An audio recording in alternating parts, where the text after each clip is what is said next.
What? Nandito si Rochelle? Oo. Andun, nakita ko. Kasama mga muchacha mo at si Charles. Kapal talaga ng babaeng yun? Nagawa pa niyang bumalik dito? Sabi ko naman sa'yo eh. Hanggat nabubuhay yung babaeng yun, hindi matatapos ang gulo dito sa atin. Hindi ako papayag. Asan si Philip? Umalis ka sa Stacy. Good. Dapat mapalayas ko yung babaeng yan bago umuwi si Philip. Kung hindi, pistado tayo. Nang kasing milyari kaya ka? Dugay ni mong nawala, day. Bakit ka ba umalis nang walang paalam? Hindi naman ako umalis eh. Dinukot ako. Ano? Dinukot ka? Nino? Mahabang kwento. Mamaya ko na ikukwento sa inyo. Ang mahalaga, nandito na ulit ako. Buhay. Tama. Alam mo, siguradong matutuwa si Senyorita Phil kapag nakita ka niya dito. Kasi alam mo, ang nukot-nukot na nung nabalitang patay ka na. Asan nga pala siya? Sa Senyorito Philip! Nakita ko umalis kanina kasama sa... Hindi na sa akin ng totoo. Nasaan siya? Sinong kasama niya? Si Senyorita S.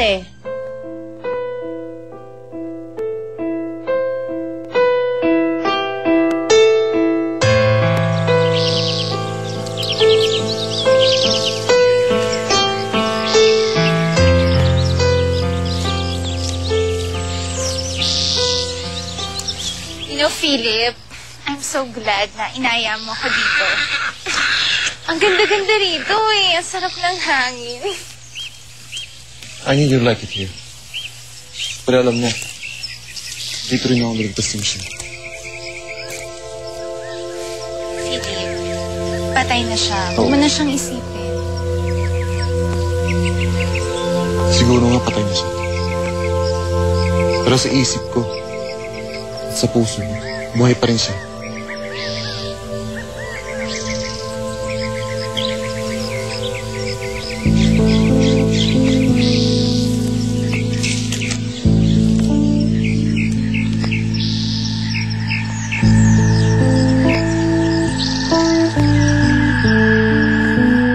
Nandito na po kami. Everything is going well as planned. Pero hindi ko kaya ito na mag-isa. Kailangan ko pa rin ng tulong nyo. Kaya kung asan man kayo, gusto ko magpunta kayo dito. Sige po. Hintayin ko kayo dito. Michelle, wag na ikaw malungkot. Hindi mo naman masisi si Senyorita Philip kung sumama man siya kay Senyorita S. Kasi iniisip talaga niya na wala ka na, patay ka na. Hindi naman yun ang kinalulungkot ko eh. Ano? May mga nangyari sa akin nung araw na nawala ako dito.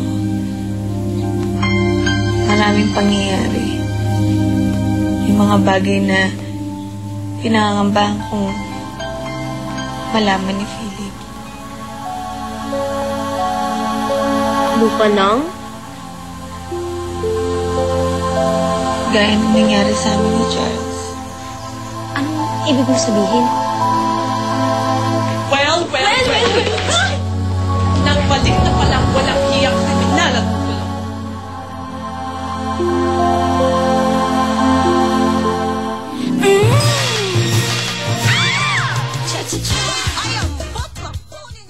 Humingi ka pa na sustento dyan sa lalaki. Philip naman talaga ako sa'yo, Rochelle. Wala akong kadala-dala. Ang kapal din ang mukha mo, no?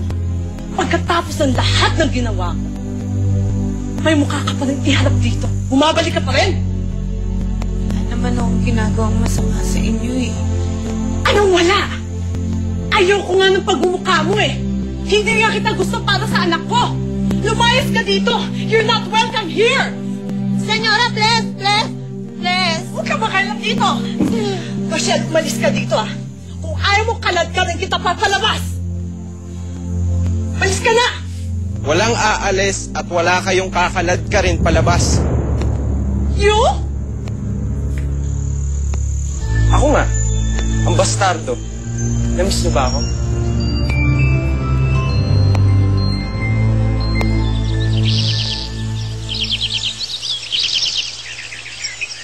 Philip, alam kong mahirap. Pero alang-alang sa kabutihan mo, kailangan mo nang kalimutan si Rochelle. Sana nga gano'n ng kadali. Kalimutan si Rochelle. Philip, kung hayaan mong tulungan kita, magiging madali ang lahat. Philip, andito ako. Andito ako para sa'yo. Handang tulungan kang makabalik sa dati. Handang mahalin ka.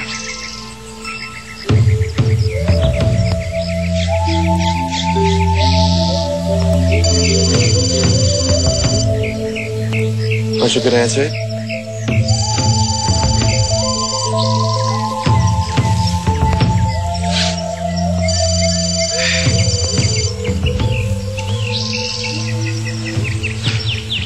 Ma, ano ba? Bakit ngayon pa? Dahil may dapat kang malaman. Si Rochelle nagbalik. Andito na siya. What? Paano nangyari yun? Anong nangyari? Basta. Nandito na siya. Wherever you are with Philip, don't hurry back. Hindi pwedeng makita ni Philip si Rochelle. Sige, Ma. Sige. Bye-bye.